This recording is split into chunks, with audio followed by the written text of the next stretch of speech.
Today I'm going to discuss one of the Gottis who spent a lifetime walking in the shadow of his brother. Pete Gotti, the older brother of John Gotti, was a former sanitation worker up until he allegedly fell off a garbage truck and hit the back of his head in 1979. It was at that time that he became a full-time Gambino associate.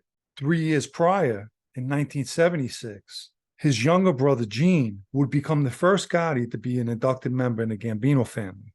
At the time, John Gotti was in prison, but he would be inducted the following year. In our neighborhood, Pete was a face most seen outside the Bergen Hunt and Fish Club. Back then, he was in charge of beefs in the neighborhood.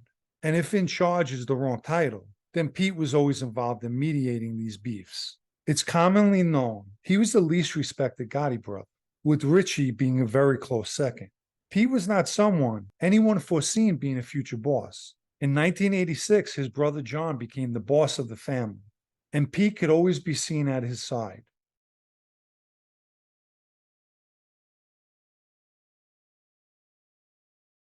Even after being chastised by him, like when he was overheard on a bug telling Pete, if it don't have to do with our mother or father, stay away from me. In any event, in 1988, in an act of pure nepotism, John Gotti inducted his brother Pete into the family. Not long after, in July 1989, his brother Gene received a 50-year sentence for heroin trafficking. On the street, Gene had a large amount of loan shark money, and it was Pete who took on the role of collecting the weekly vig. In May of 1990, Pete Gotti was arrested for skimming millions of dollars for the Gambino family through replacement window contracts in the famous Windows case. But in October of 1991, he was one of the defendants that was acquitted of all charges. Not only did the family lose Gene Gotti, but in 1992, John Gotti, the Gambino boss, was convicted after a long trial. And on June 23, 1992, he was sentenced to life.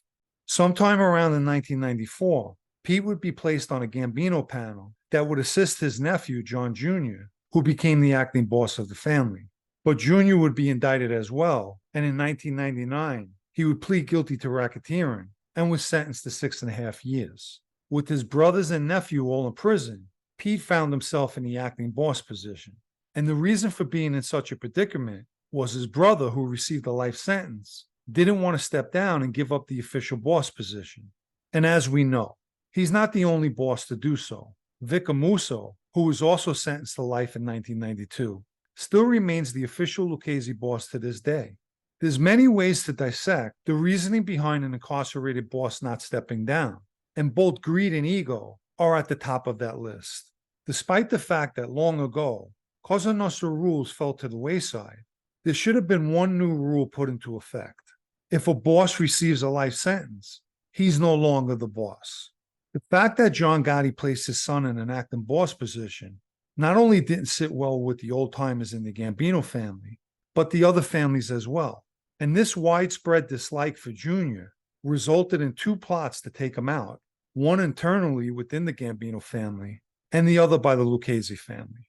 So when Pete stepped up to the plate, the new Gambino acting boss, the mob was fed up with the Gottis, thus making Pete Gotti the most least respected boss out of the five. Pete continued to visit his brother John in prison, which was a mistake.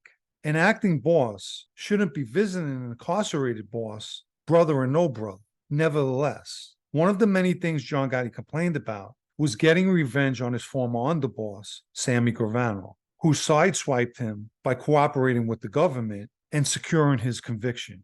During a visit in 1996, John Gotti told his brother Pete, "That's a bill that's got to be paid," referring to Gravano. Feeling obligated and wanting to carry out his brother's wishes, Pete put a plan in motion by assigning Gambino member Huck Carbonaro and Fat Sal Mangiavellano to track Gravano down and kill him. The plan would have come to fruition had it not been for Gravano's February 2000 arrest for running an ecstasy ring. It should be noted, Gravano wasn't arrested, he was rescued. In 2001, Pete Gotti attended a commission meeting. He may have not been a respected boss. Nonetheless, he still represented the Gambino family. It was discussed during that meeting and agreed upon by all the bosses that each family could add an additional 2 members each year. For the record, families are known to slip in more guys each year anyway. But in typical Gotti fashion, Pete not only inducted his brother Richie, but a short time later, Richie's son too. Pete Gotti's time on the street as a boss was short-lived. On June 20th, 2002, Pete and over a dozen members and associates of the Gambino family were arrested on racketeering charges that included extortion, witness tampering, and conspiracy to commit murder. It was definitely a tough month for the Gotti family because prior to Pete's arrest, his brother John passed away on June 10th while at the medical center in Springfield, Missouri. Ultimately, Pete was convicted on March 17, 2003, and told reporters, Gottis are easy to convict. All you have to have is the name, which in essence, every Gotti has said something similar, that somehow their last name attracts grand juries to indict them. And it wouldn't be the fact that they come from a family of criminals. Of course, in their minds, that's not part of the reason for their legal troubles. In that case, Pete received a 9-year sentence, but the government hit him again with a superseding indictment